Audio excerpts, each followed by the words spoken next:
The following is a presentation of iRacing.com Motorsport Simulations on LSRTV, the voice of sim racing.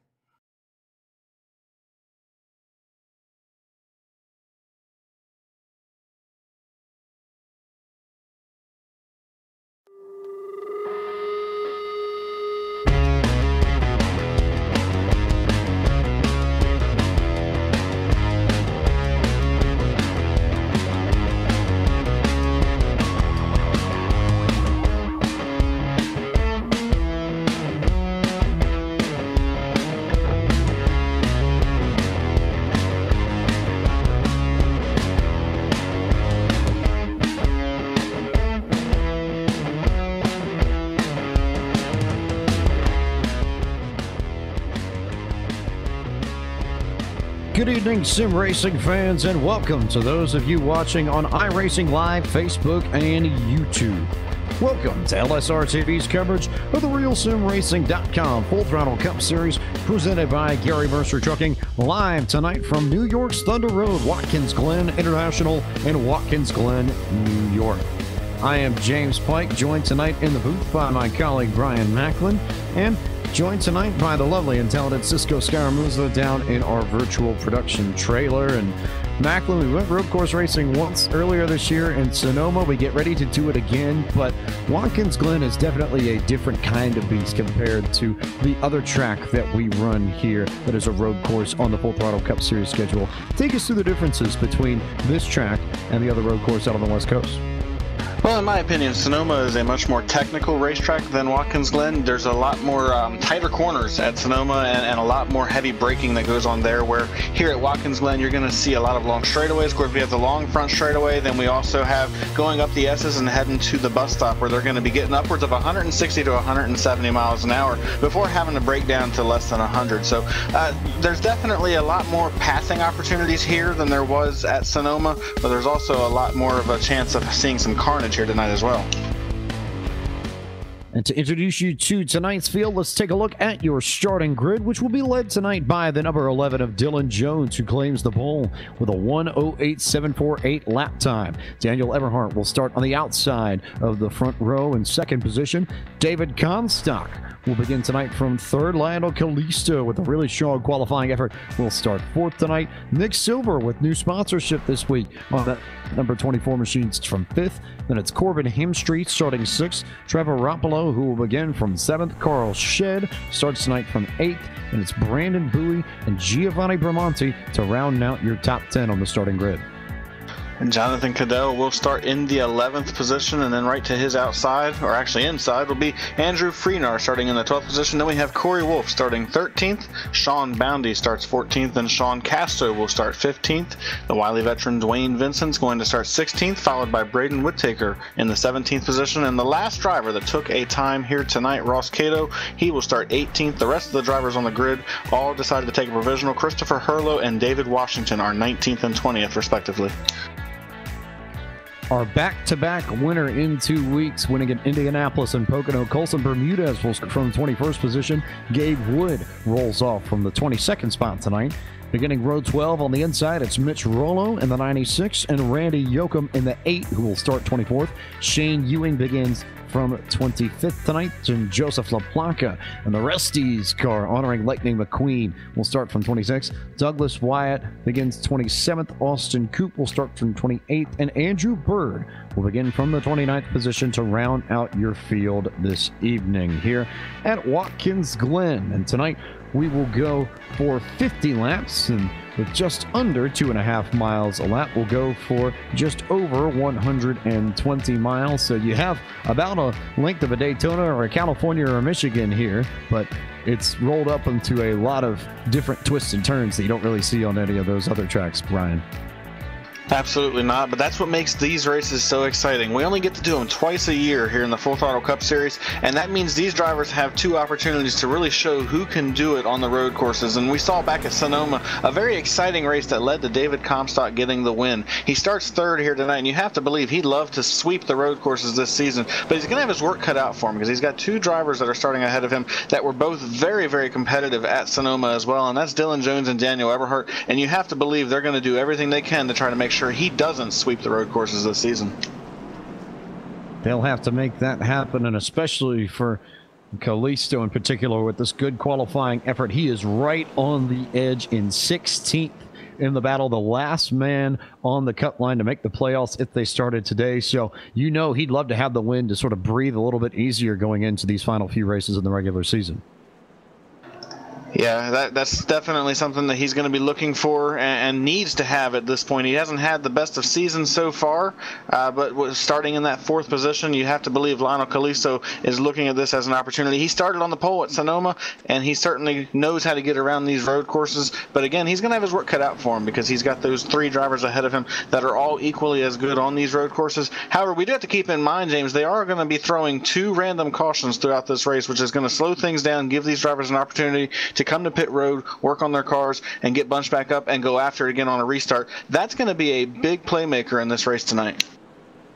It will be, and the race officials and the admins have already drawn those 2 numbers. We do not know about them. Nobody knows about them besides the officials, so we will call those cautions as they come out on track. But we're happy to have you with us here on LSR TV for tonight's broadcast as we come back to the front straightaway, and Dylan Jones takes off, and we get the green flag here from Watkins Glen, a parade of cars going side by side, and it's Jones and Everhart who will lead the field comfortably into turn 1, and one car goes way off into the grass.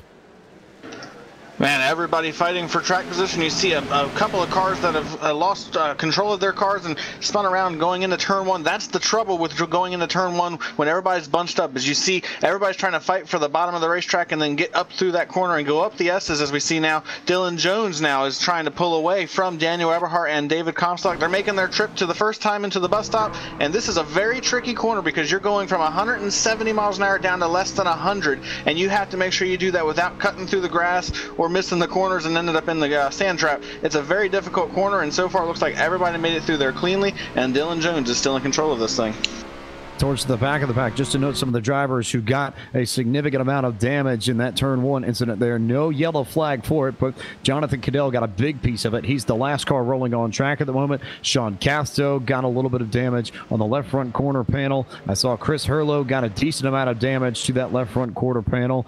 Braden Whitaker's got a front end that's all torn up. He may be headed to pit road this time. Colson Bermudez, winner last week at Pocono and 2 weeks ago at Indianapolis, also running into a little bit of trouble. Not too much damage on the left front, but there's certainly a little bit of body work torn up there. So those drivers will have to fight their way back towards the front of this field as we go through tonight's race. But for Jones and Everhart and Comstock and even Kalisto all the way back to Silver, those 5 have kind of just broken away from the rest of this field. Well, and that's the nature of the beast when you come to these road courses. You're going to have a handful of drivers that are going to be able to get away and just hit their marks and run their laps and drive away from the field. And like you mentioned, that's what the top 5 has done so far. But you have to keep in mind there are several drivers that did not start up towards the front of the field that definitely know how to get around these road courses. David Washington being one of those drivers. He started back in 20th, did not get a lap in qualifying. He's currently in the 18th position, but you have to believe if he can get through this traffic and maybe catch a break with the 2 cautions that we're going to see tonight, he could still be a factor in this race. Definitely still could be a factor because you've got so much time, and I think most importantly, so many braking points here at Watkins Glen, and that really does change the game. The more corners you have, the more chances you have to brake, the more chances you have to exercise your ability as a driver to go out and really hammer these laps down and be better than everybody else on course. It's not necessarily like an oval where your chances to gain time are sort of limited by the 4 corners that you have here. There are a lot more chances to really make up time. So if you've got a good pace and you've got a good line and you can run some quick lap times here and be down in the 109s, the 110s, you can really make up some time on people, especially because we've got 50 laps here. It's not like we're just going for a sprint race. We have some time. Yeah, 50 laps at a road course seems like an eternity because you're like you mentioned, you have so many different braking zones and passing zones, and you have to be able to hit your marks lap after lap after lap. And it's a little different doing that on a road course versus doing it on a speedway. You can get into a pretty good rhythm on a speedway where you don't really have to worry about losing control of the car. Here, the variables are so different from on a speedway. It's very hard to get into a rhythm and be able to maintain that. And the ones that are able to do that are the guys that we see up front. They're the same guys that we saw battle up front at Sonoma for quite a while, and that is Dylan Jones and Daniel Eberhardt, David Comstock, Lionel Kalisto. These are the types of guys that shine on road courses, and this is their opportunity to go out there and show just that. And look at this here, James. Through 4 laps, they have really not separated at all. Only 2.2 seconds separates first through fourth. These guys have stayed pretty close together, and that's strange when you look at the rest of the field and see how split apart they are so far. These guys are definitely showing why they're at the top. Another note for you, if you're a fan of Brandon Bowie and that number 44 machine, he actually made contact with the outside retaining wall on the exit of the S's. As you see Dylan Jones get a little bit squirrely coming out of the inner loop in the bus stop there. But it was a classic case of overdriving corner exit right there at the crest of the hill where you go into the final kink in those S's. Bowie just got loose as he came over the top and ended up turning himself straight into the outside retaining wall there. So he's got a significant amount of damage to the left side of that number 44 machine. And I have a feeling that won't be the last time we see that tonight, because if there's one really deceptive corner on this racetrack where you feel like you can go flat out, you can get caught out very, very quickly, it has to be right there in the S's. It's so easy to try and get on the gas really hard to get a good run down that back straightaway and into the bus stop, because you can gain a lot of time there, but it's also very easy to overdrive corner exit and make your car really, really loose and turn yourself into the fence. And unfortunately for Bowie, that's exactly what happened. Well, and the other trick with the S's is the banking, the way it transitions when you go from the right-hander to the left-hander, then back to the right-hander. It's very difficult for these stock cars to be able to travel through that transition without it getting upset. And when you're trying to go uphill and get back into the gas as quickly as possible, like you mentioned, it really upsets these stock cars and makes it a handful for them. And like you mentioned, that's going to be a very tricky corner or set of corners for these drivers all night long, and even more so once the tires begin to wear out and they're hot and slick and just sliding around. These guys are going to have their hands full through the majority of the race, and it's going to be very exciting to see what happens there. That is an opportunity for drivers that are trying to make up some time and maybe go for a passing opportunity. If you can get up that hill better than the guy in front of you and try to outbrake them going into the bus stop, you could potentially gain a position. It also could be very disastrous, because if you do that wrong, you could end up taking not only yourself but the other guy out as well. Very, very tricky as Brandon Bowie runs into a whole host of cars there. Got a lot of heat coming from behind. You've got Sean Bounty right there trying to get around the 44. Also a battle up further towards the front of this field here for, I believe, the second position. David Comstock going to clear Daniel Eberhardt. So Comstock will now go to P2. A little bit of movement there. And the one thing I'm noticing, especially with that 11 car of Dylan Jones, is he's got that car set up to be very, very loose. Handles very well in the corners, but on more than a few occasions here in the first few laps, I've seen him get in the gas a little bit too much, and he's flung the rear end of that 11 car out just a little bit. So may have to be careful, because especially as this run goes on, if it goes for a long while under green flag conditions, those rear tires could be very worn out on the 11, and if you're a Comstock or an Eberhardt and you're able to save your tires a little bit, that might give you the chance to run the 11 back down and pass him for the race lead. And that's certainly something that David Comstock is thinking about, probably Daniel Eberhardt as well. They see how loose that 11 car is right now, and they realize that he is going to be burning those rear tires off, and they know that if they can just preserve their stuff, hang on, and we get a long enough green flag run, they are definitely going to be able to run him back down and take the lead away from him. And right now it looks like David Comstock is doing pretty good as they're going up through the S's. It looks like he got a really good run up through the S's and made up some time on the race leader. He's definitely one to look out for, obviously, because he won at Sonoma, but this is his forte. This is the type of racing that he loves to do. It's where he came from, was road racing, and coming back to this is just exactly what he was looking forward to, and it's a great way for that team to build momentum heading towards the playoffs, because they know they're fast on speedways. Now they just have an opportunity to show these guys what's up on the road courses.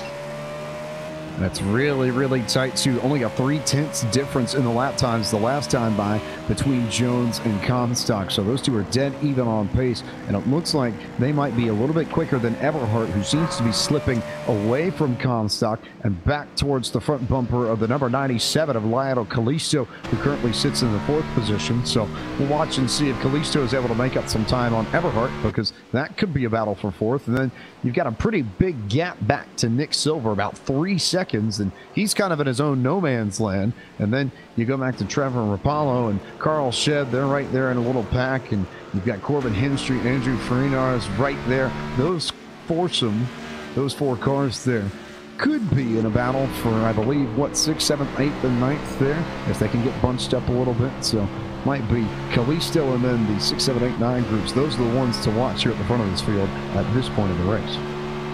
I'm also looking just behind that battle at the guy that won the last 2 weeks in a row, and that's Colson Bermudez. He had a little bit of a dust-up on lap 1. He was involved in that turn 1 incident, but he was able to get through and not really get too much damage, and he has climbed himself up from the 21st position all the way up to 11th in just 8 laps. And granted, a lot of that did come from being able to pass a few cars in turn 1 on lap 1, but he's still showing a tremendous amount of speed in that 14 car, and he has been climbing up through this field a lot over the last couple of laps. As a matter of fact, he just passed Dwayne Vincent to move up inside the top 10, so he is on a charge and on a mission to try to go out here and make it 3 wins in a row. He is 13 seconds behind the race leader, but that's not going to stop him from trying to get up there and gain as many positions as possible to try to make his voice heard here tonight. Doing really good in that 14 machine, and just like you mentioned, the battle right in front of him, he wants to join that battle, and he's only about 3 seconds behind those guys, so he's definitely on his way to being able to get up there and race with them and start working his way closer to the top 5. So it is Colson Bermudez on the move. No surprise there as he tries to go for 3 wins in as many weeks. What a feat that would be if the 14 can park it in victory lane tonight. Still not too much movement, though, between Callisto and Eberhard. Comstock, though, has been able to jump away ever so slightly from the number 90 machine. He's now trying to run down the 11 of Dylan Jones because that gap between the 11 and the 42 has come down significantly in the last few laps. And Comstock looks like he has a really racy number 42. We may have a battle for the lead here within the next few corners. I think that we're going to have a battle for the lead coming off of the final corner here, heading towards turn 1. David Comstock got up off that corner really well, and he is trying to look to the inside going into turn 1. He's going to try to scare Dylan Jones into overdriving the corner. It's not quite going to work. Dylan was able to hit the corner really good, but David gets a run up off the corner. Can he get to him before they get to the S's? The answer is no, so they're going to stay single file as they go up through the S's, but Comstock is right on the back bumper of Dylan Jones, waiting for Dylan to make a mistake, maybe just trying to pressure him into a mistake so that he can take the lead away from him. Now, as they head to the bus stop, this is a passing opportunity if you're close enough to make the move. However, for Comstock, he's not quite there, and as they break down into the bus stop, you see Dylan Jones is still able to hold on to that race lead, and lurking right behind these guys, James, is Daniel Eberhard. He's waiting for this battle to heat up so he can join it and make it a 3-way battle. Comstock is right there waiting for something to happen. If there is any mistake from the 11 machine, he's close enough to where he can bounce right on top of that Chef Andy's Lobster Rolls machine and jump straight to the front of the field. So sitting right there waiting. I wonder if Comstock may try and back up one of these corners. That seems like the obvious way to get around somebody here. If you change your corner exits, that you come out lower or higher than the guy in front of you, and that might be the mistake that we were talking about. Dylan Jones gets a little bit loose off of turn 4, and the yellow flag comes out right before David Comstock can take advantage of it. And that is horrible timing if you're David Comstock. You wanted that caution to come out just one corner later because he was going to take the race lead away and be able to start trying to drive away. But now we get our first of 2 cautions here tonight at Watkins Glen, and this for sure will bring the drivers down the pit road. They'll get tires, they'll get fuel, and they will be able to go for another little run. Now it's up to the pit crews to get these guys as much track position as possible, and if you're David Comstock, you're praying that your pit crew can get the race lead for you so that you can get what you felt like was about to be yours. It was close. It was really, really close between the 11 and the 42. And boy, oh boy, I wonder if Jones takes any lessons from that first stint too. I think he might have run the rear tires off a little bit. I know I noted it here a few laps ago that he was really driving hard on corner exit, trying to get the most out of that 11 machine, and it didn't look like Comstock was pushing the car as hard. So he's gotten a bit of a break with this yellow flag. I wonder if he's going to take advantage of that, get 4 tires and fuel, and maybe tone the pace down just a little bit here in the middle stage of this race.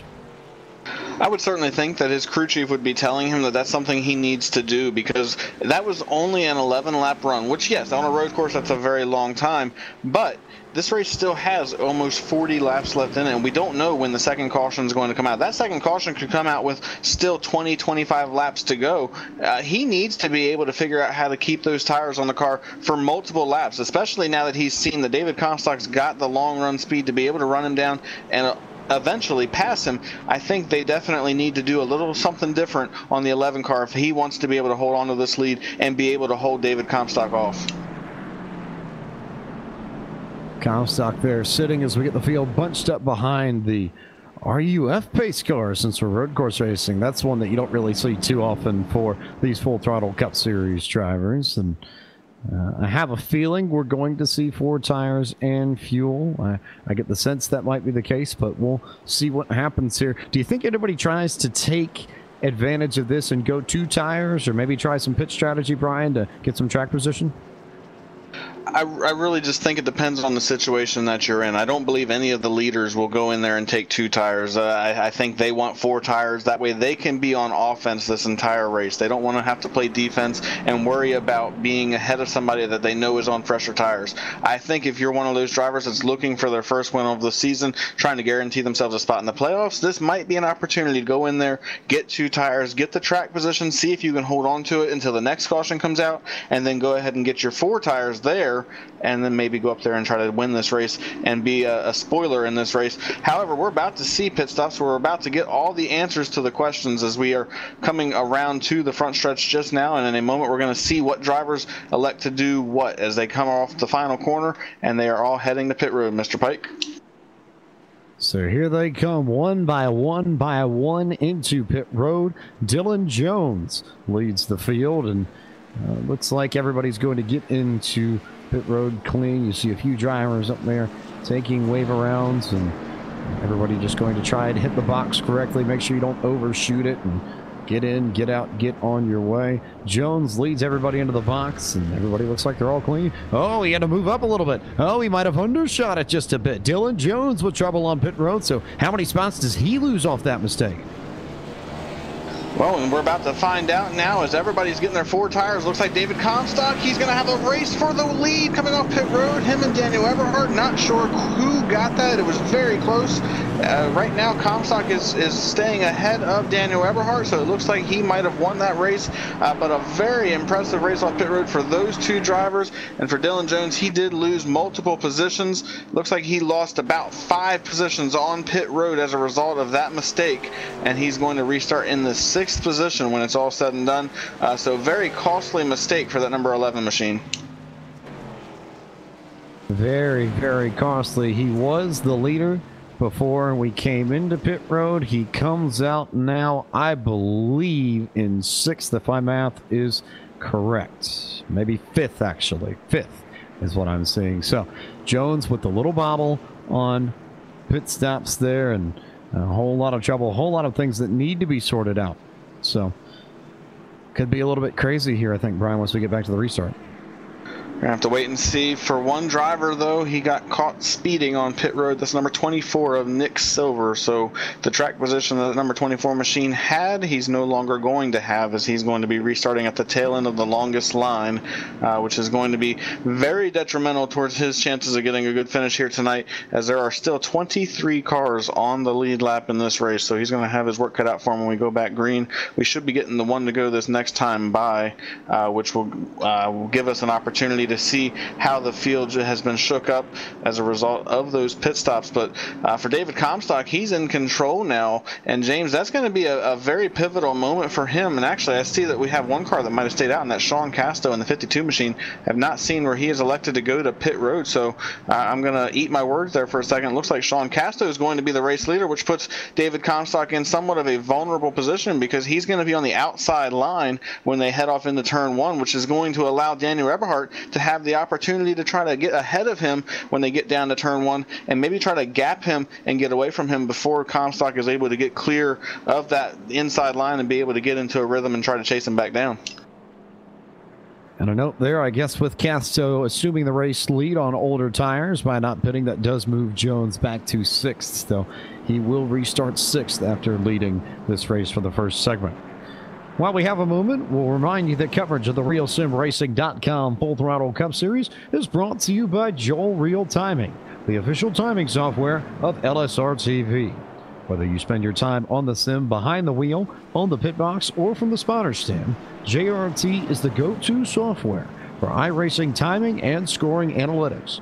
can get yourself a basic download for free, or you can get the pro version today at joel-real-timing.com. We'll restart here. Here is your top 10 as they run, and when we come to the green, this is what it will look like. It will be Casto to lead them on old tires, the only driver in the field not to come down pit road. David Comstock will be second on the grid. Eberhardt third, Callisto fourth, Rapallo fifth, Dylan Jones back to sixth after undershooting his pit stall. Carl Shedd seventh, Andrew Farinars eighth, Ross Cato ninth, Corbin Himstreet to 10th. And Cato, I think, is an interesting case. He's up 9 spots from the beginning of this race, started in the 18th position. So outside of Colson Bermudez, he is the hard charger in this race so far.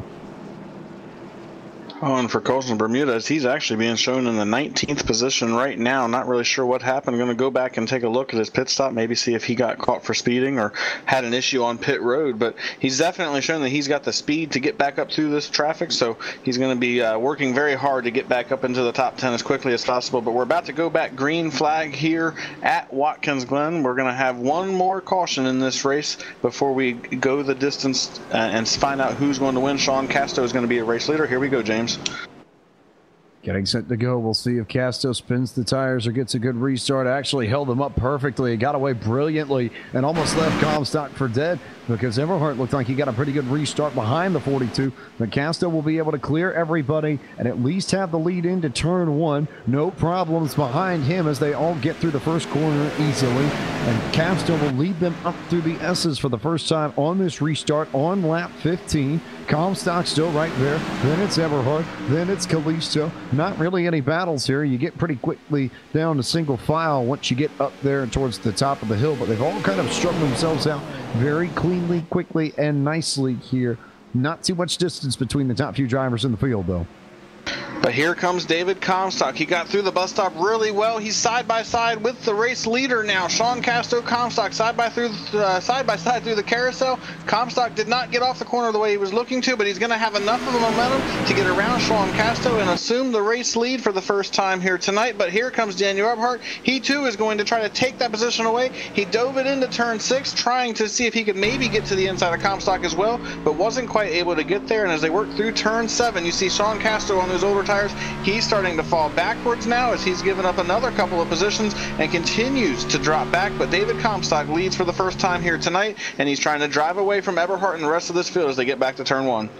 A note for you in the back of the field, Colson Bermudez into trouble. He came up 2 by 2 through the S's and made ever so slight contact with Joseph LaPlaca, and that sent Bermudez into the outside retaining wall, and he collected a decent amount of drivers. Chris Hurlow got involved, Nick Silver got involved, Giovanni Bermonti got a significant bit of damage. No yellow flag on that, but a lot of drivers torn up, and Colson Bermudez, who have been charging through the field very, very quickly, have been so good on that first run, now with heavy, heavy damage to that 14 machine. His chances to win tonight are probably finished already. And he's actually went ahead and retired from the evening, so he will not be able to go back-to-back for the 3rd straight week in a row as he is already retired. We're also seeing Nick Silver has pulled his car behind the wall for the evening, so unfortunate circumstances for both of those drivers. Just for Nick especially, because he was up inside the top 5, and if it weren't for that speeding penalty, he probably wouldn't have been back there behind that when it happened. So got to feel bad for him there. That penalty ended up ending his evening when he had a pretty fast car. But just one of those deals that happens here at the road courses. You get caught up in accidents that aren't always your fault, and you just have to kind of move on and work on next week. But David Comstock, Daniel Eberhardt at the front of the field still. They have driven away Sean Casto, who did stay out on that one caution. He's already fallen back to the 8th position. So he's kind of back to about where he was at. I believe he was running in the 13th position when the caution came out. So he's gained a little bit of track position. If he can catch a break and get another caution, James, to get the second caution before he falls back too much further, it would still be a net gain for that 52 machine.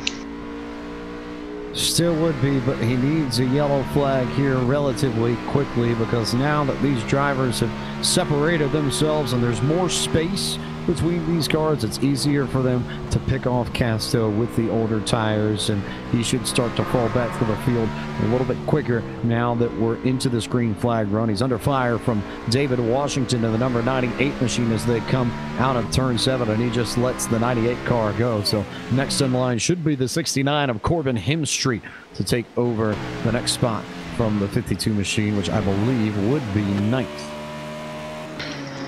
Yeah, absolutely. That would actually be the 9th and 10th position. Sean Casto holds 9th right now. He's about maybe 3 car lengths ahead of Corbin Hemstreet now as they get ready to head up through the S's once again. And on older tires, this is probably the scariest part of the racetrack for a driver, because this part of the track, the S's, they are already so out of control as it is. When you're out here on older rubber, they are just that much more treacherous. And for Sean Casto, this is going to be very tricky. He's going to have to be very careful while he's on these tires not to get in the gas too soon, and ultimately just not to make any major mistakes, because that's a bad place to make a mistake, because there's really nowhere for the guys behind you to go. As we saw with the wreck that Colson Bermudez was in, once carnage starts happening going up the S's, more and more cars are going to get caught up in it. So just going to have to be very careful for those drivers right now, and especially the longer this run goes. But you see now Corbin Hemstreet has closed that gap down right onto the back bumper of Sean, and he's now making the way to the inside of him as they head through turn 7. And Corbin Hemstreet now is going to try to take that 9th position away, but Casto got a good run up off turn 7, and he was able to carry that speed to get clear of Corbin and now get away from him as they head to turn 1.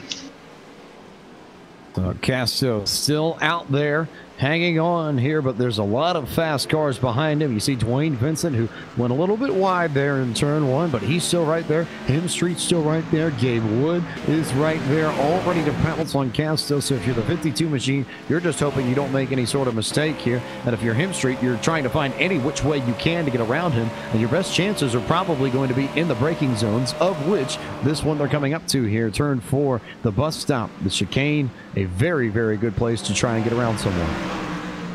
It's a very good place to try to outbrake somebody, but it's also a very treacherous part of the racetrack just because of how narrow it is. You really can't fit 2 cars side by side. We saw that yesterday with Brad Keselowski and Kyle Busch in the Monster Energy Cup Series race. It didn't go well for those two when they tried to go side by side into the bus stop, but it's certainly an opportunity place for those drivers to try to go after a position and try to take something away, and definitely something you're going to see these drivers looking for. But we have a battle for the race lead beginning to shape up, James, as Daniel Eberhardt and David Comstock, they are bumper to bumper now as they head to turn 1. Daniel Eberhardt was really able to close that gap down just about a half a lap ago. Comstock got a little sideways coming out of the carousel, and that opened the door for Daniel Eberhardt to get right on his back bumper, and now they are still bumper to bumper as they head up through the S's.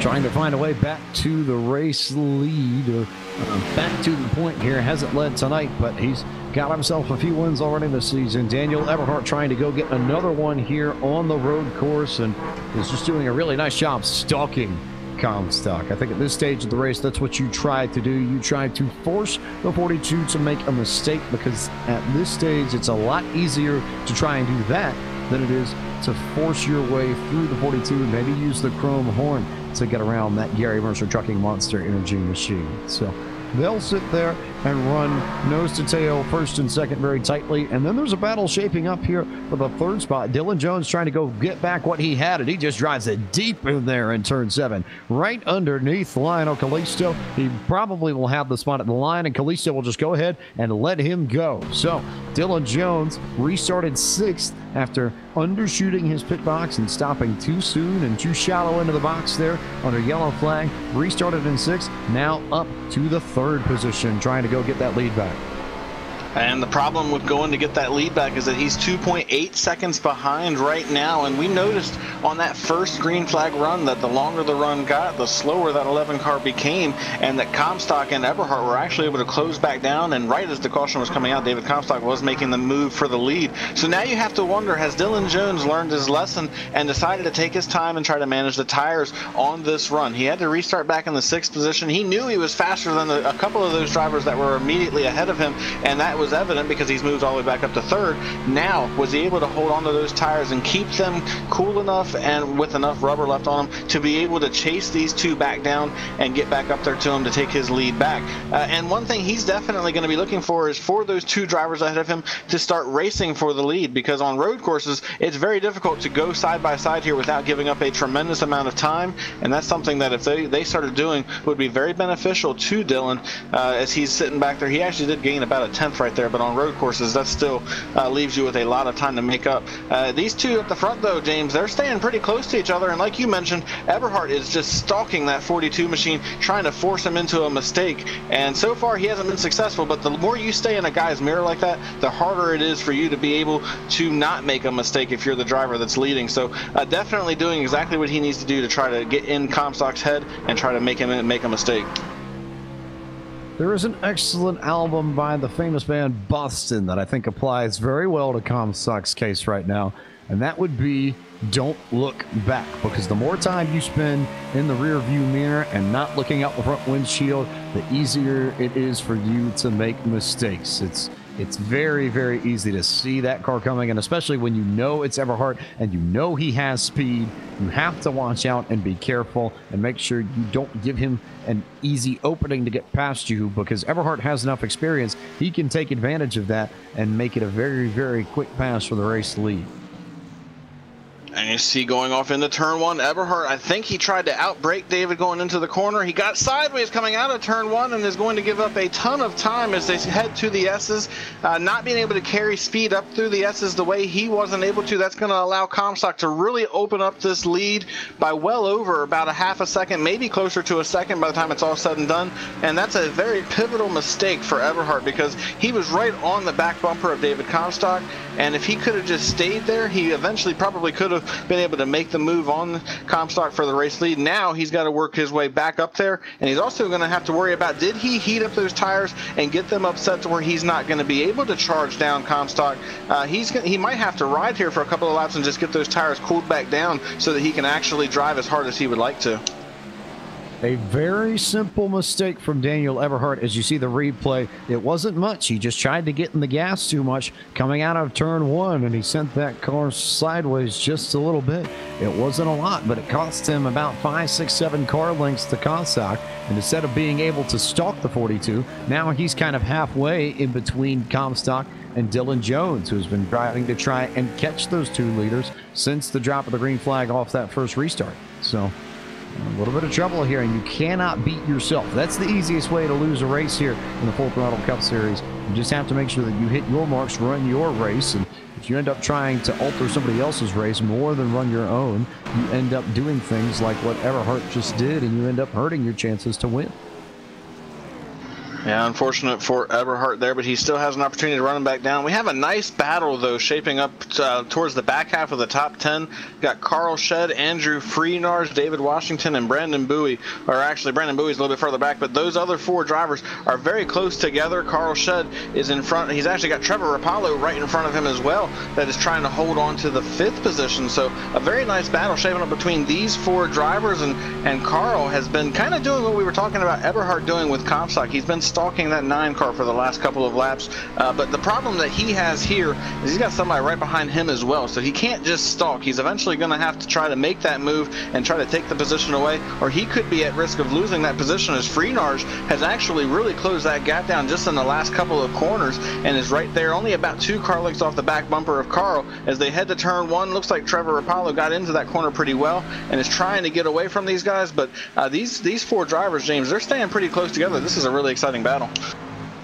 A really tight battle, and what makes this even more interesting is that all 4 of these drivers here in this pack are teammates from Rapallo back to Washington. So you wonder if manager Andy Kessler will come in and maybe give some form of team order if he sees one of the 4 might have the pace amongst that bunch, because they're all right there towards the middle of the top 10. One of them might have the speed to go off and go chase down Kalisto and Jones and Eberhard and Comstock, but right now they're all kind of together. And the last thing you want to see if you're Kessler is any combination of these drivers get caught up in some sort of rubbing incident and racing incident where you end up with damage on one of these cars, because then that effectively takes a bullet out of the gun. So yes, they'll race hard, but I think you have to be a little bit careful and considerate too, because it's not just anybody in the field that you're racing. These are the guys that you practice with, that you get ready for these races with on a week-by-week basis. And you certainly don't want to have your teammate mad in a case like that.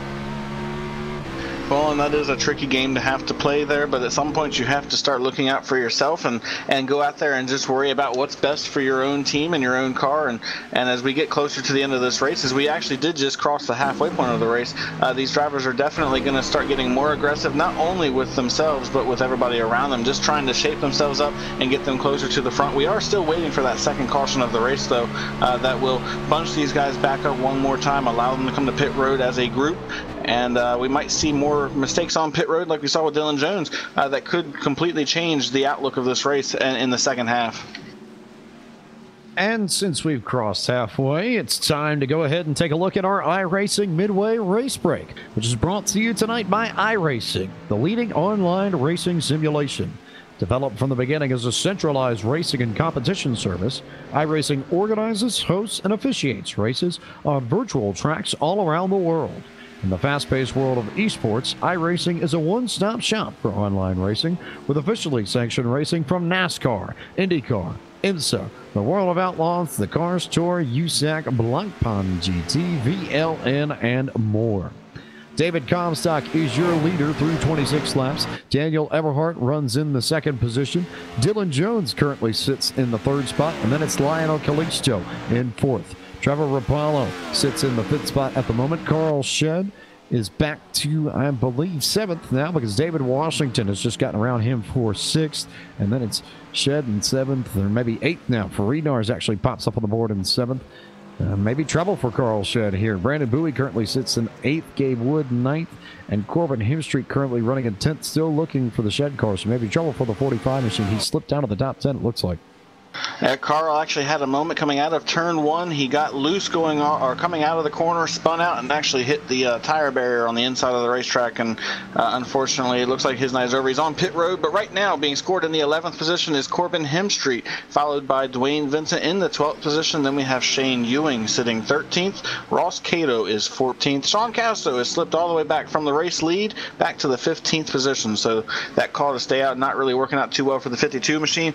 Jonathan Cadell is being scored in the 16th position. Then we have Joseph LaPlaca in 17th. He is the last car being scored on the lead lap. Then we have Douglas Wyatt in 18th. 19th goes to Austin Coop, and Sean Boundy is 20th. He's 4 laps down, just putting around trying to get some points at this point. Just trying to survive and make it happen. In the 21st position at the moment is Giovanni Bramonti. 22nd is Nick Silver. Most of these drivers have been in incidents already and are probably out of this race as they run. Chris Harlow currently in 23rd, 11 laps down. Colson Bermudez 24th. Braden Whitaker 25th. Corey Wolf sits in 26th. Mitch Rollo runs on the 27th position, and Randy Yoakum sits in 28th. And if you're wondering about Carl Shedd, he's currently being scored in the 16th position at the moment. So big trouble there out of turn one, really hurting his chances to complete a good run this evening. Now back to 17th, last car on the lead lap. This concludes your iRacing Midway Race Break here on tonight's broadcast of the RealSimRacing.com Full Throttle Cup Series. For more information on the wide variety of sim racing possibilities online, visit iRacing.com to sign up today. For a limited time, you can visit iRacing.com/World of Outlaws and take advantage of exclusive promo codes to get yourself on the sim with a 1-year membership for half the price. Once again, that's iRacing.com/World of Outlaws. At the front of the field, it is still David Comstock, but they run into some lap traffic there. A little bit of a hairy moment as Ross Cato goes through the grass in the bus stop and nearly stacked up everybody from Comstock on back, and that's brought the front three back together, and it's absolutely what Dylan Jones wanted to see. He needed some help from some lap traffic to catch Everhart and Jones, and guess what? Now he's got that one break he needed. And you see the replay on your screen of those drivers going up into the bus stop. Comstock was just trying to get around the lap car of Ross Cato cleanly, but they went into the bus stop side by side. And we mentioned earlier in the race how treacherous that is. Well, it became very treacherous for those two drivers, and Ross Cato elected to go through the grass, not to really cause any major issues for the leaders, and was able to get out of their way. But that did allow this gap to close up between the top three, as now Daniel Eberhardt and Dylan Jones are less than a second behind David Comstock. And while we were going through the midway race break, Dylan Jones was actually gaining ground on these two drivers anyway. He had closed that gap down from 2.5 seconds down to just under a 1.5 seconds. So he was definitely on his way catching these drivers long before that incident happened. Now that just made it that much easier for him, as he's right on the back bumper of them. But now that he is here, how aggressive, James, do you think he will be to try to get around Daniel Eberhardt and David Comstock? Do you think he goes ahead and pushes this car as hard as he can now, or does he wait until after we get the next caution to make that charge and try to get ahead of these guys? It's definitely a possibility.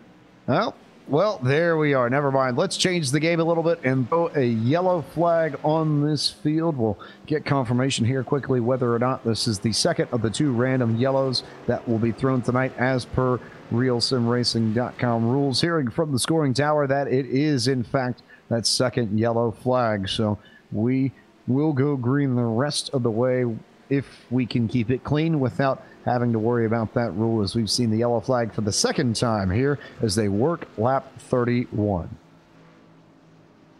And as all the drivers begin to catch up to the pace car, we understand and expect this will be their only or the last opportunity on pit road, as we're inside 20 laps to go here. These drivers will come in, they'll get tires, they'll get fuel, and then they will be able to run the distance to the end without having to come back to pit road unless they have some sort of issue that leads them to come to pit road. And James, this is going to be the money stop. We saw on the first pit stop, Dylan Jones undershot his pit box, had to pull forward a little bit, and as a result of that went from first to sixth. Well, we know these drivers are not going to get another opportunity to come to pit road, and we know how important track position is. It took Dylan Jones several laps to get back to a place where he was even able to see David Comstock and Daniel Eberhardt, yet alone be able to race with them. He can't afford another mistake like that, nor can any of these other front runners. It's got to be a flawless stop on pit road. You can't get into your box wrong. Your pit crew can't make any mistakes. Everything has to be perfect at this point if you want to be able to stay in contention to try to win this thing. Yeah, that I think is the key here with all of this, because if there's one saving grace and silver lining for Jones, it's that his mistakes happened very early on in this race, and he's had time to try and make it up. But you're right, he hasn't been back in the lead of this race since he made that mistake on pit road, so you can't afford to botch it here. It, technically speaking, may not be the absolute last time these drivers get the chance to come down pit road, because we may have another yellow flag thrown and we may end up in some form of trouble. Not necessarily certain if that will be the case. We'll just have to wait and see how this race plays out. But you have to at least take into consideration the thought that maybe you don't get another chance. So I have a feeling most people will be acting as if it will be their last pit stop, and they will want to see everything executed perfectly. And your hope, if you're anywhere in this top 5, top 10, is that you can get away clean without any issues, no entry or exit of pit box issues, no speeding issues, and that you at least maintain your place in the standings as they run, maybe even gain a spot or two. All the leaders are on pit road once again. David Comstock was the first driver down on pit road. Now he pulls into his box, and it looks like he got in cleanly, so pretty safe stop for him. Everybody else at the front of the field looks like they got into their boxes cleanly as well. No mistakes for Dylan Jones, no mistakes for Daniel Eberhardt. Now just waiting to see what happens with the pit crews. 4 tires and fuel down and away for Comstock. Another close battle between Comstock and Eberhardt, and I believe once again Comstock will win the race off pit road, followed by Eberhardt, and then Dylan Jones came off in third. Then we have Lionel Callisto and David Washington. He's climbed his way up into the top 5. So a name we haven't said a whole lot about here tonight. He started back in the 20th position. Now he finds himself in a position where he might be able to challenge for the race lead. David Washington, who had such success in March and got out into the points lead early on, and then kind of struggled with a lot of bad luck between May and June, and has now kind of come back and turned it on as of late up here towards the front of this field. And I believe this is the highest he's been in the field all race long. At least that is what it would appear to be. So we'll let everybody cycle around here and come back past the start-finish line before we try and reset the grid for you for this next restart. While we have a moment, we'll take a moment to remind you that coverage of the RealSimRacing.com Full Throttle Cup Series is brought to you by Hippie's Paint Shop. Hippie's Paint Shop has over 5 years of experience providing top-quality custom paint schemes for all iRacing vehicles at a low price. Because after all, at Hippie's Paint Shop, the cost isn't high, just the painter. Hippie's Paint Shop, a longtime partner here of the RealSimRacing.com Full Throttle Cup Series.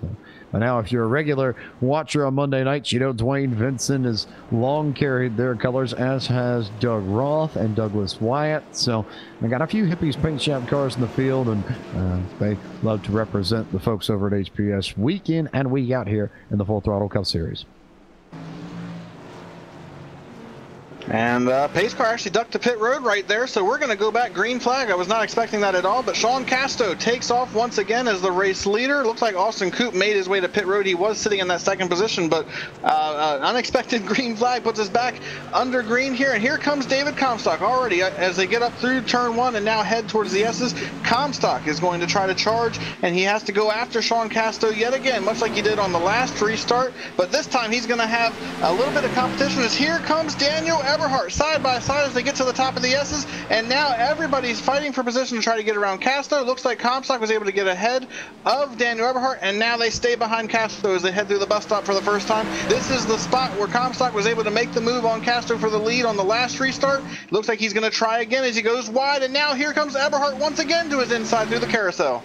Eberhardt tried to go inside as Comstock tried to go outside to get around the 52 machine, and they nearly went side by side through the corner, and then maybe Eberhardt checked it up a little bit because Dylan Jones got underneath him going into turn 6. So now move Jones up to the third position. Comstock looking to find a way around the 52 machine, gets a really good drive off turn 7. This might be it. He's alongside the 52, and now he goes down way to the bottom to block Dylan Jones, almost 3 wide for the race lead as they come into the corner, but now they get underneath Casto, and now here comes Comstock, here comes Jones, and maybe Eberhardt too, and maybe even Callisto. He tries to get around him. Yes, he'll clear Sean Casto. So Casto goes back to 5th, and it's David Comstock who takes over the race lead once more. Yeah, but for how long? Because now Dylan Jones, who gave up the lead with that mistake on pit road on the first caution, he is right on the back bumper of David Comstock, and he wants that lead back badly. As they go up through the bus stop here, you see Dylan Jones trying to outbrake Comstock, but he's just not quite close enough to do that. And now with less than 15, or actually 16 laps to go, it's the money time. You can't really try to save your tires and wait to go after him. If you're Dylan Jones, if you're Daniel Eberhardt, you have to be hard charging and going after Comstock now, because you just don't have that much time left. This is where you need to try to make him make a mistake and try to outdrive him and try to get ahead of him to take the race lead away. But now the battle is shaping up for second place as Dylan Jones has the lead, but he's had a couple of bad corners, which has allowed Daniel Eberhardt to close right in on the back bumper of him. And as they head to turn 1, I thought maybe Eberhardt would look to the inside, but instead he's going to stay right behind him, and they stay single file into 1. Oh, and a little bit of a lockup there, I think, for David Comstock. Not a lot of brake smoke, but you can see it coming off the rear of the number 42 machine. So Comstock now starting to push, and I think everybody's really beginning to try and drive the wheels off their cars just to get a little bit of separation here, because especially off these restarts, these are the best chances that you have to go after someone and get a few extra positions. So Comstock still in front. Jones is right there. He's closed that gap back down a little bit after the mistakes he made on the previous lap, and now it could be really, really interesting when they get to turn 6, because if he can get the right run off of turn 6 and especially through turn 7, that's another really, really good passing point and overtaking place on this racetrack that you don't hear too much about, but it's a chance for Jones to maybe go get that race lead if he throws it off right. And you know, we've been talking about the top 3 drivers. Oh, as Comstock misses turn 7, that opens the door here. Here comes Dylan Jones side by side for the lead as they head down the front straightaway.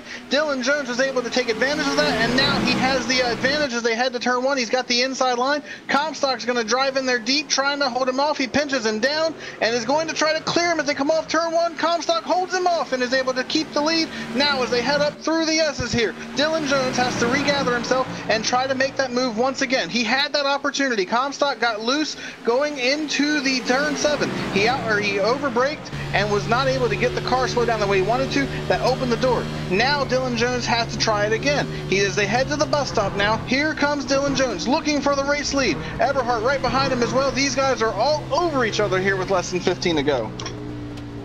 It was a pretty big mistake from Comstock, but a very, very impressive run through turn 1 because he completely took away Dylan Jones's exit line out of the corner. You like to try and drift up towards the edge of the pavement there and the groove that's kind of built in with the banking out of turn 1, and Comstock stuck that 42 right in the place where Jones wanted to drive it, and Jones had two choices, either wreck Comstock or back up and give the position back to him. So a big-time veteran move from Comstock to retain the race lead, and now the question is, did that move burn off the tires a little bit? And does he have the speed to hold off Dylan Jones here for another 14 laps? Oh, and we're going to have to wait to see the answer to that question. And back to a point I was trying to make when this battle all began, is we've been talking about these top three, David Comstock, Dylan Jones, Daniel Eberhardt. We've been talking about them most of the night. But there's one driver sitting back here that could be a spoiler in all this, and that's Lionel Kalisto. He's 1.2 seconds off these guys in the 4th position.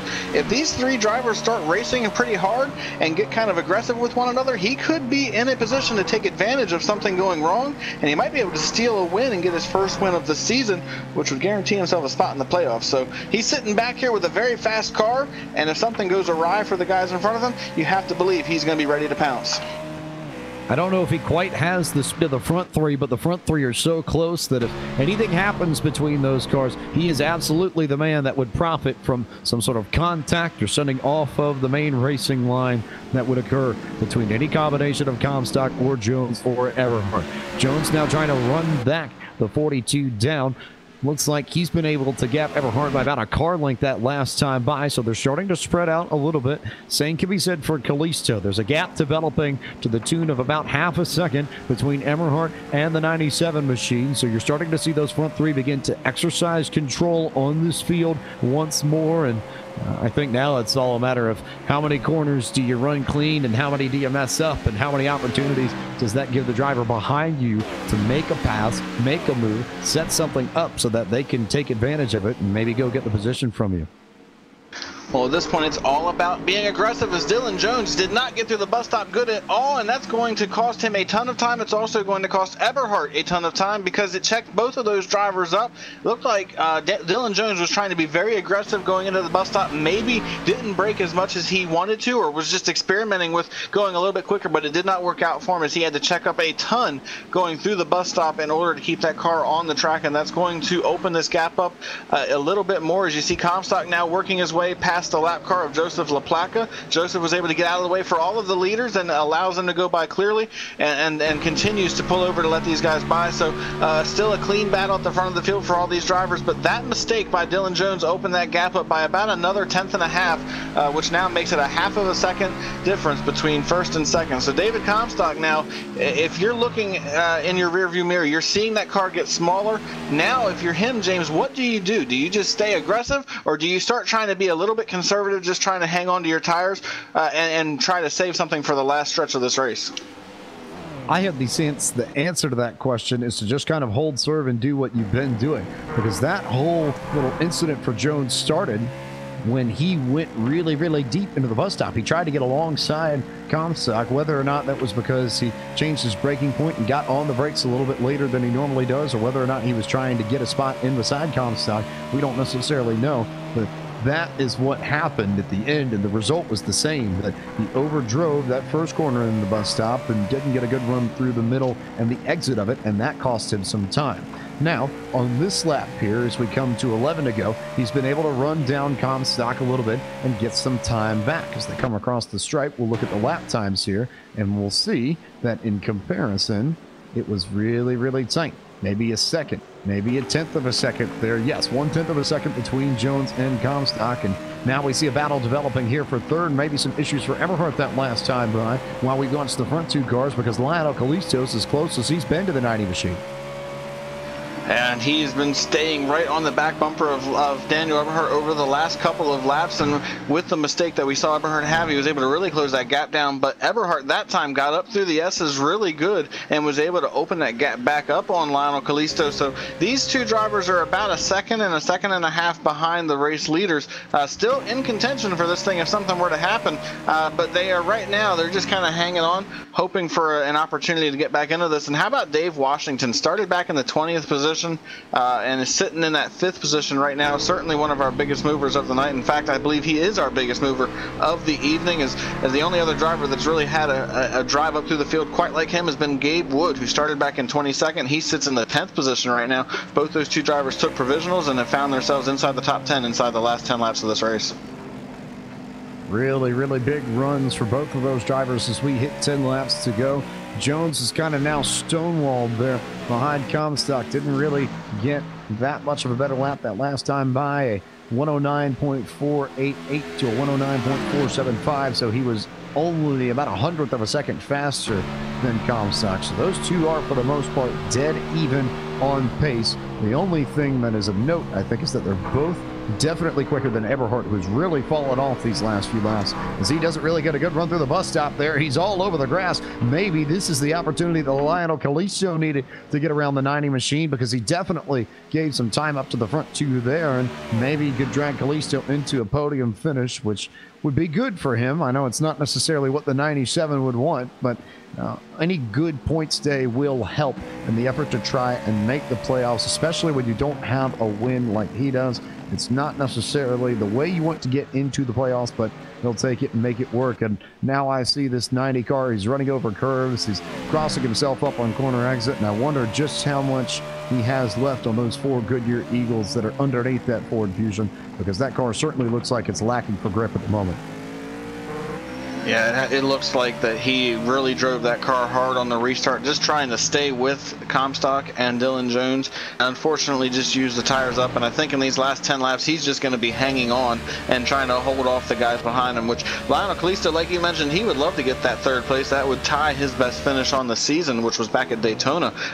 Certainly, like you mentioned, though, he'd like to get up there and challenge these two for the race lead, but a good points day to try to help him point his way into the playoffs, that's certainly something he has to be thinking about in these last couple of laps of the race. But this battle for the lead continues to get just a little bit tighter, as the last time by, Dylan Jones was able to close that gap down by about a 1/10 of a second, and he has stayed pretty close to Comstock over the course of this lap. It really looks like, I've been watching, it looks like Comstock gets on the uphill portion of the track much better than Dylan Jones. When they get through turn 1 and go up the S's and head toward the bus stop, that's where Comstock is at his strongest. And then you get to the second half of the track, as we have an issue with Eberhardt coming off of turn 3, or turn 7 once again. Daniel Eberhardt having an issue back there that is going to allow Kalisto once again to get right on his back bumper.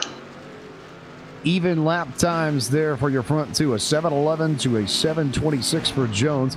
Eberhardt still sliding around. It almost feels like a matter of time at this point before the mistake happens, and then Kalisto gets sideways through the S's. So they're all giving up time here up to the front two cars. They're trying to race their wheels off to go get 3rd, but they're both kind of making mistakes and canceling each other out, and maybe, just maybe, dragging David Washington into this battle for the 3rd position, Brian.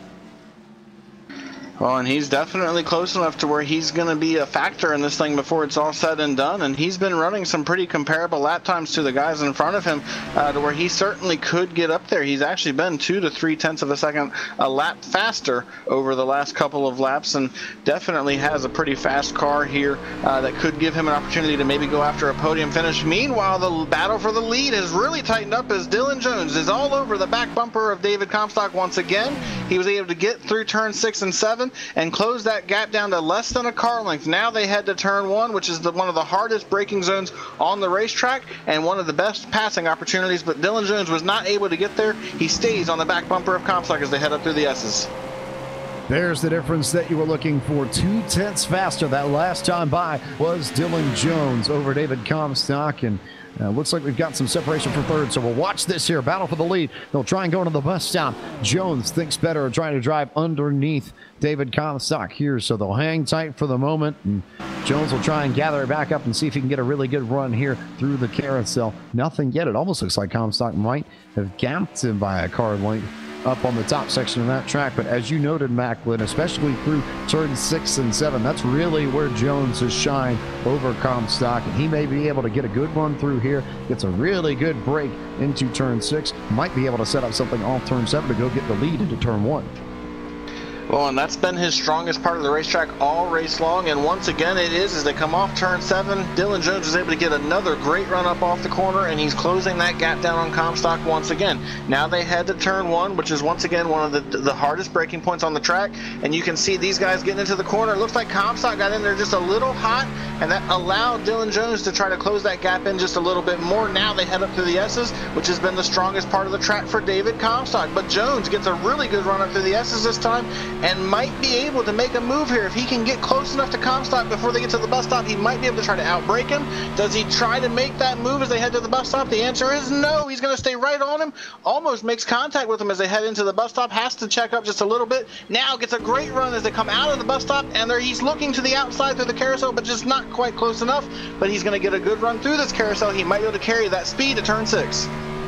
Oh, Comstock got wiggly there coming out of the carousel, and maybe this is the chance that Dylan Jones was looking for. To the outside now, looks, thinks better of it, falls back in line, gets behind the 42, and then Jones gets loose. So he had a chance to set him up off of 7, but didn't quite make it happen, and tried to set him up off of turn 7, but couldn't quite make it happen. So Comstock, I think, is safe for the moment, it would seem, but for how much longer? Last time by for Comstock, a 110.423 to a 110.414. So they're even again. This, I think, is really going to come down to who makes the biggest mistake over these last 5 laps, because these front 2 drivers are very much equal on speed, equal on pace, equal in car. It comes down to the man and the driver behind the wheel to get the job done here at Watkins Glen tonight.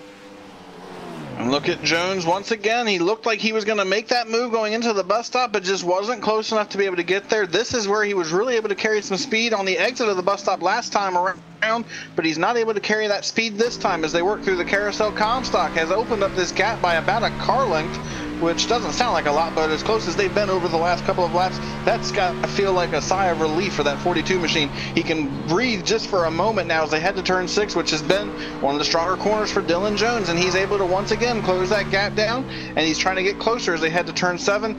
He's running out of time though as we get to the stripe. 4 laps to go. Comstock gets a little sideways coming out of turn 7, and here comes Dylan Jones once again trying to get as close to Comstock as he can to see if he can't possibly outbrake him going into 1, but he's not close enough to get there.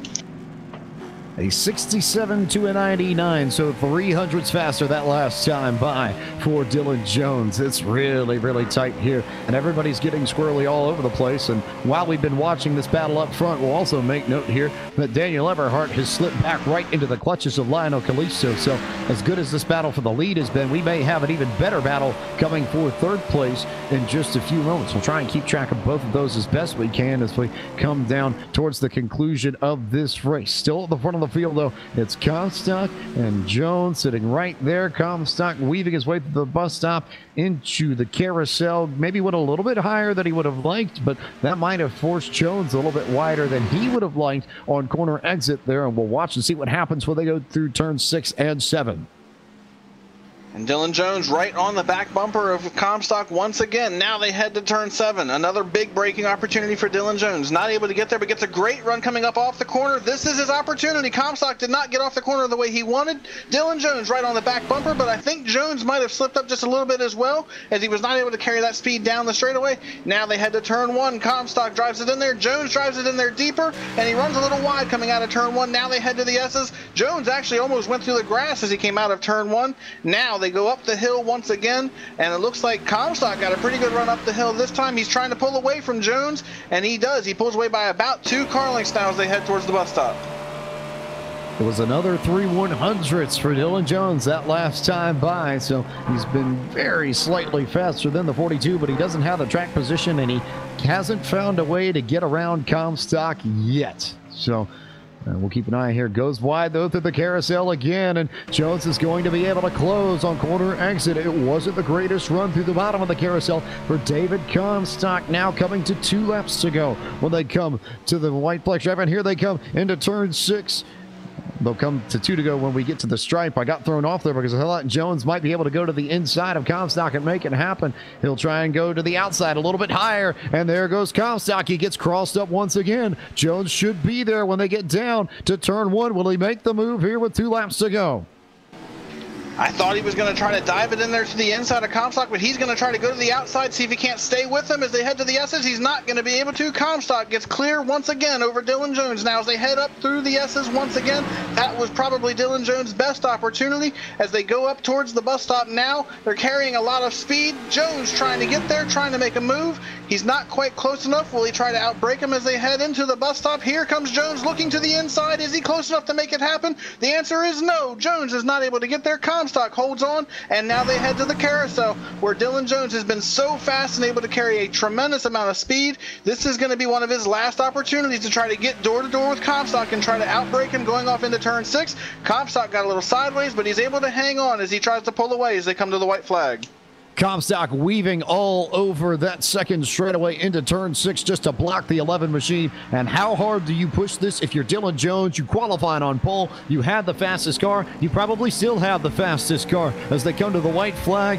Can you find a way to go get the race victory that you think probably is yours? Or can David Comstock hold on here for one more lap to go grab another victory for Aftermath Motorsports? Through turn 1 this time. Pretty clean run there. They'll go through the S's, I think, nose to tail. Pretty good battle there for third on 2. You've got Kalisto weaving all over the place. I think he might have gotten out of turn 1 too hard, and that might lock up third for Eberhardt. But up here at the front of the field, they're still nose to tail as they come down the back straight.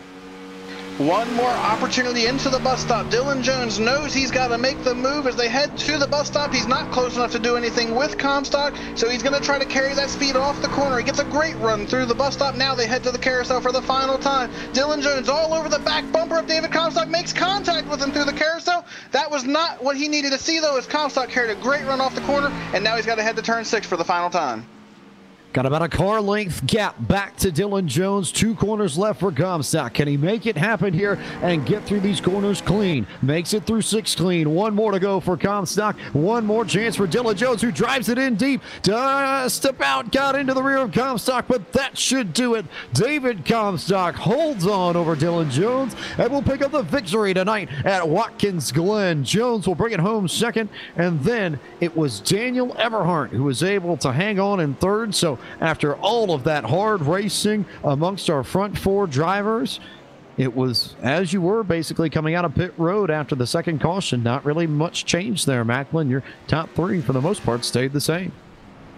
What an incredible battle we had, though. That might have been the case, but that was one of the most exciting battles I've seen on a road course in a very long time. And these 2 drivers put on a heck of a show in the last 10 laps of this race. Comstock has to be so elated. He gets to sweep the road courses this season in the Full Throttle Cup Series. And what a momentum builder that's got to be for that team now as we get just 1 step closer to the playoffs. He gets yet another victory here in the Full Throttle Cup Series. But Dylan Jones, man, that was incredible. But as hard as we saw him drive in those last couple of laps, trying to close the gap, trying to make a move. He had a couple of opportunities, but just was not able to close the deal. But still, just an incredible drive for that 11 team as well, especially coming back from the mistake they had on pit road, falling back to that 6th position. That could have been game over for that team, but they stayed in the game, and they were able to get back up there and have an incredible battle for the lead. 2 sides, I think, to look at that. If you're Dylan Jones, maybe it's the race that got away from you, or maybe it's the race that you saved and got a good finish out of because you drove the wheels off that car in the second half of the event. We're going to go ahead and take our last commercial break of the evening here at LSRTV, and then we'll go ahead and go through your full field rundown and talk to your top finishers in tonight's race on the other side of this commercial break. You are watching LSRTV, the voice of sim racing.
Welcome back to LSRTV's coverage of the RealSimRacing.com Full Throttle Cup Series presented by Gary Mercer Trucking, where we have just completed tonight's event at Watkins Glen, the 21st race of the 2017 season, and David Comstock has come away with yet another victory on the season. And at this point, we will go ahead and run through the final finishing order of the field to tell you where your favorite driver ended up finishing.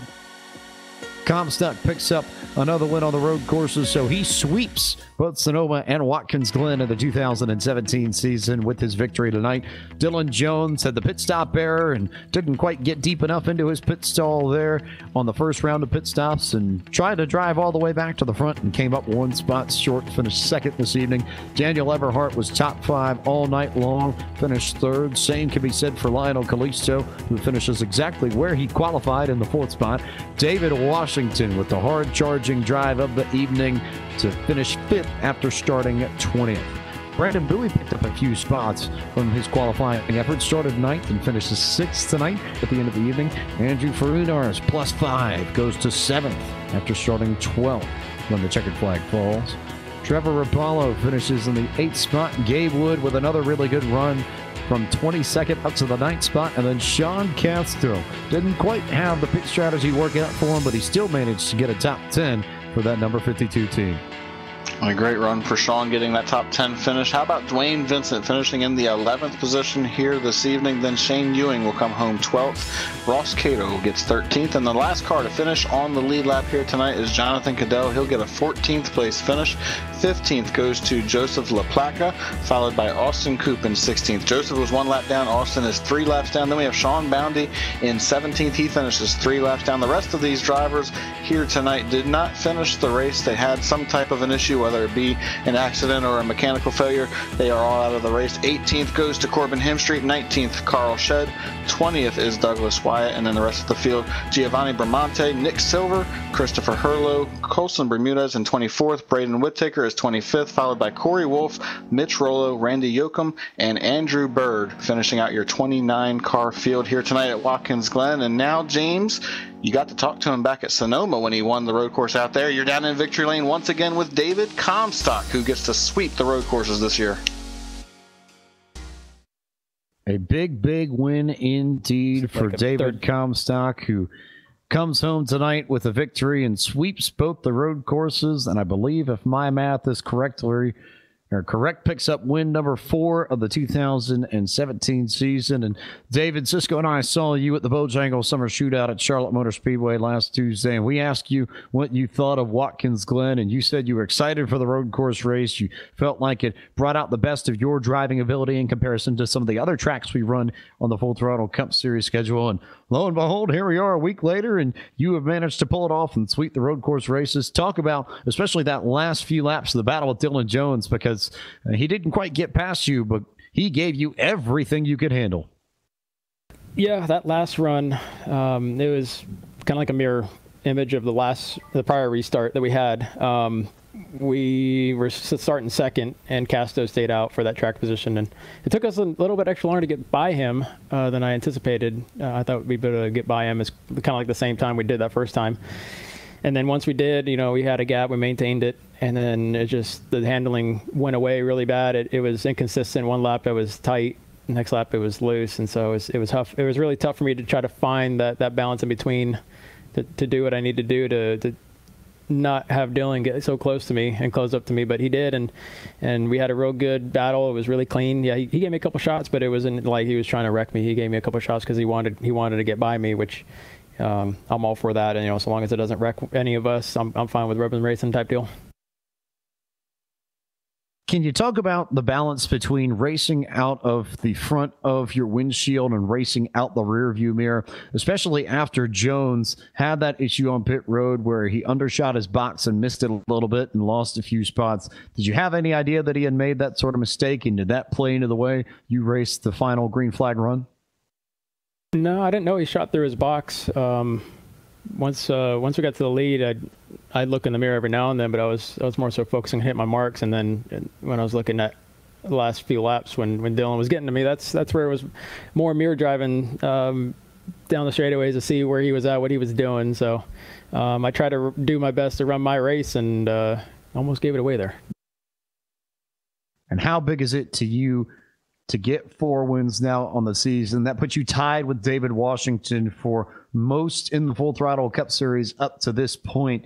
That's got to be a good amount of playoff points there, and I figured that's got to be helpful in a lot of other ways too, especially for the confidence.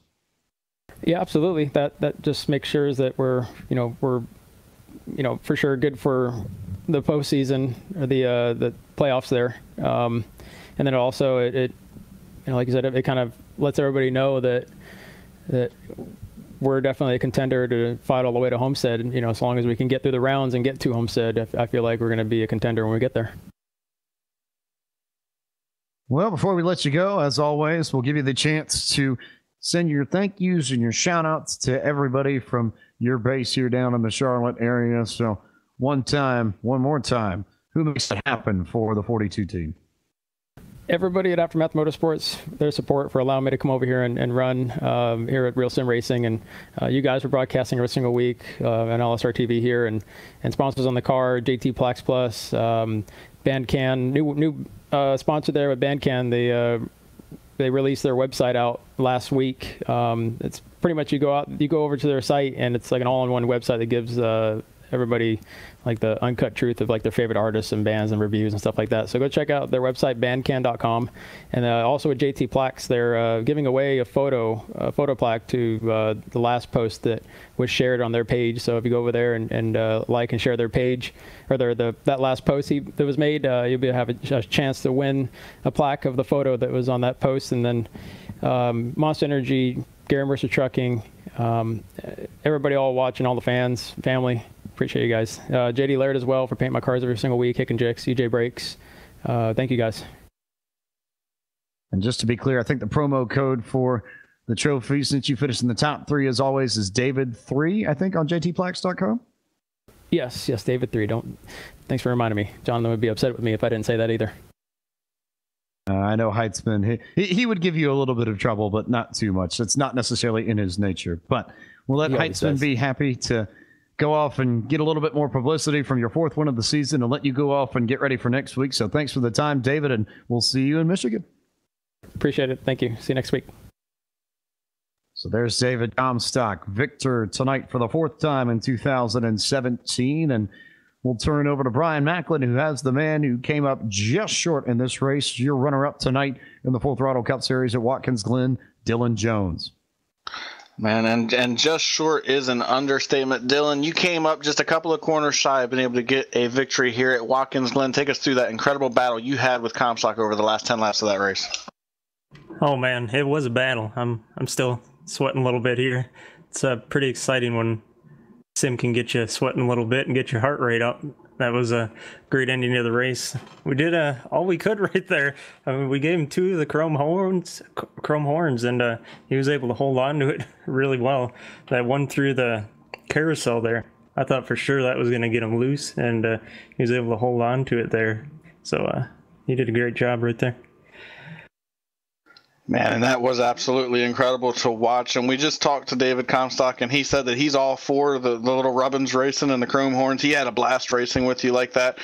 You tried several times to be able to do that, but you just weren't able to upset the car enough, like you mentioned. How difficult was it to try to get to him to be able to make that move? Because we saw you several times be able to get to his back bumper, but you just weren't able to actually make the pass and go for the lead. Yeah, there's probably 2 times where I felt I should have tried to make a move, probably with like 5 to go. I had a good run, but I was worried that it wasn't good enough because he was just going to pull down and block, and we were going to have to check up. I really wanted to get a good run down one of these straightaways is what I was trying to do, but it never really worked out perfectly like I was planning, so we had to do some desperation at the end there, and it's always fun when you can rub fenders a little bit and everyone comes out in the other end. And you mentioned how you got really sweaty running this race. How difficult is it coming to a road course knowing you only get a couple of opportunities a year to turn right and do these road courses the way that you do? Having to come here with limited practice, be able to get out there and run the race pretty much mistake-free like we saw guys like yourself and Comstock and Eberhardt do. How hard is it to do that and be able to just jump in here and run these laps without making any mistakes? It's definitely a little bit difficult here. Oval's a little bit easier to get on without a ton of practice, but here it's a lot more difficult. Before we let you go, Dylan, just want to give you a chance to say thank you to your sponsors and say hello to any friends or family that might be watching. Who makes this happen for you on the 11 machine, Dylan? Thank everyone at RSR. Thanks to everyone at Aegis, Gio, Andrew, Dave, Daniel, Trevor, and big shout out to Kessler. He's been sweating away in the paint booth this week, huffing a little bit of the fumes. He's been working on our Darlington scheme already, so I'm actually excited for Darlington. Any insight on what that car is going to look like for Darlington, Dylan? Oh no, you got to watch to see. Of course, I figured that was going to be the answer, but I had to try anyway. Congrats on your second place tonight here at Watkins Glen, and we look forward to seeing you next week at Michigan. Thanks. All right, that was Dylan Jones. He came up just a couple of corners short from his victory here tonight at Watkins Glen. Had an incredible battle with our race leader. He gets a second place finish here tonight. Now, I believe Mr. Pike has caught up with our third place finisher on the evening, Daniel Eberhardt, who had an incredible battle with Lionel Callisto in the closing laps of this thing and was somehow able to hold him off to get third. Another strong run for the number 90 of Daniel Eberhardt, who comes home third tonight. And I think in those last 5 laps, we were split because we had half an eye on the Comstock Jones battle at the front of the field, but we also had a pretty good eye on your battle there with Lionel Callisto. So through the last 10, 15 laps, you two were pretty much glued together the same way Comstock and Jones were. So for everybody who didn't quite have the same sort of ability to distract and divide their attention, what was it like racing the number 97 for third?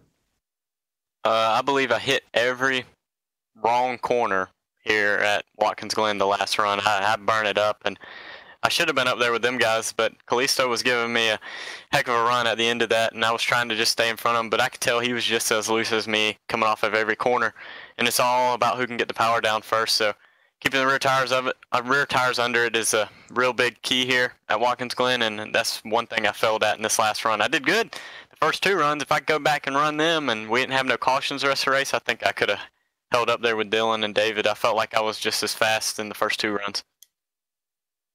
And how big is it? You've had a little bit of bad luck here in the summer, but this is your first podium finish since you won the race at Dover. So to be back up here and right the ship a little bit, what's that mean to you, and how big is that for you and your team? It's just a statement. We got to go in here and we got to win these races and run as best as we can. And it's just one of them situations where we try to be on top, and we didn't get it done tonight, and it's kind of heartbreaking. But David Comstock was probably the best driver out there tonight, other than Dylan. I feel like Dylan was the fastest, and he's pretty fast. And we'll give you the chance here, just as everybody does here, to send your thank yous, your shout outs, the love to the sponsors who make it happen for that number 90 car. So who do you need to thank for making it possible, Daniel?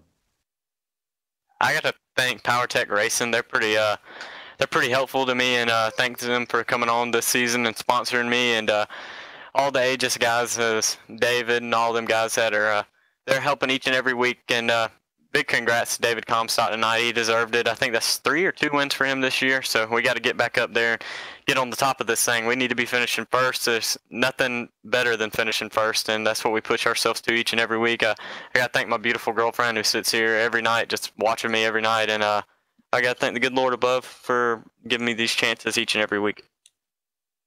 Well, I can tell you, you've got 3, he's got 4 this season, so I figure that's probably all the motivation you need to go get the victory to tie him next week at Michigan. So thanks for the time, Daniel, and we'll see you 1 week from tonight. Thank you, James. There's Daniel Eberhardt, who finishes third, and now that we've spoken to the top 3, we've gone through the finishing order. There's not much else left for us to do here in New York, save for begin to talk about next week, Michigan. We've been there once already this season, and it was a pretty entertaining race for the most part, but it was Carl Shedd, I believe, who got the victory in June, and he'll see if he can sweep the races at all of the Michigan races we do this year and go 2 for 2 there to get that car set up after a bad night this week, Brian. I'm very much so looking forward to next week at Michigan. I think it's going to be an exciting race, and we are getting closer and closer to the beginning of the playoffs. Just 5 or 4 more races to go after tonight. So for a couple of those drivers on the outside of the points battle trying to get into the playoffs, they're running out of time. They're running out of opportunities, but Michigan is one of those tracks where you definitely have the opportunity to go up there and try to steal a win and try to get yourself a spot in the playoffs. And then, as we heard Dylan Jones talk about, we have Darlington coming up in just a couple of weeks. That's going to be a very exciting race as well. Another one of those tracks that could certainly be a track for somebody to go up there and steal a win and ultimately seal themselves a spot in the playoffs.